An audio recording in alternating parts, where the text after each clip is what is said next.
Bonjour, je me nomme Mélanie Richard, je suis infirmière clinicienne. Cette vidéo sert à répondre à la question: qu'est-ce que je peux faire lorsque j'ai un proche qui a un TPL?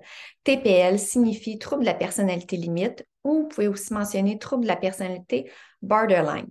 Donc, j'ai souvent des questions de proches quand je parle proche, ça peut être parents, amis, conjoints, conjointes.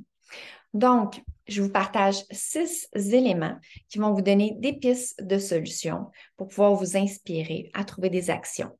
Le premier, renseignez-vous. Essayez d'avoir le plus d'informations possible pour mieux comprendre. Ensuite, deuxième élément qui est important, c'est de valider les émotions de votre proche qui a un TPL. Là, je vous explique. Valider, ça ne veut pas dire que vous êtes en accord avec l'émotion de la personne. Valider signifie de reconnaître que la personne vit une émotion présentement qui est souffrante. D'ailleurs, on ne peut jamais juger une émotion, ça ne se juge pas. Une émotion ou une souffrance de quelqu'un, on ne peut pas juger ça. Je ne peux pas dire, moi, sa souffrance est un 2 sur 10 ou 5 sur 10. Je n'ai jamais à faire ça, je ne fais jamais ça avec mes clients. Tout ce que je peux faire, c'est reconnaître que la personne souffre et qu'elle vit une émotion présentement.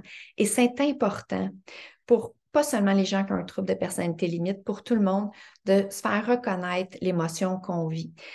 Et en fait, quelqu'un qui a un trouble de personnalité limite, si vous avez vu ma première vidéo, la personne a une sensibilité au sentiment d'abandon, donc le rejet. Et lorsqu'on ne valide pas, qu'on ne reconnaît pas l'émotion d'une personne, eh bien, la personne va se sentir rejetée. Donc, ça va faire l'effet contraire de ce que vous voulez, de mentionner à la personne: ton émotion est trop intense, c'est démesuré. Eh bien, en faisant ça, vous invalidez et vous risquez au plus tôt que l'intensité des émotions va augmenter et ça peut même dégénérer au niveau d'une crise. Je n'élaborerai pas à ce niveau-là, mais c'est bien important et de comprendre que lorsqu'on valide l'émotion de quelqu'un, ça ne veut pas dire qu'on est en accord. Et par le fait même, le troisième point, en fait, c'est d'encourager la personne à prendre la responsabilité de ses émotions.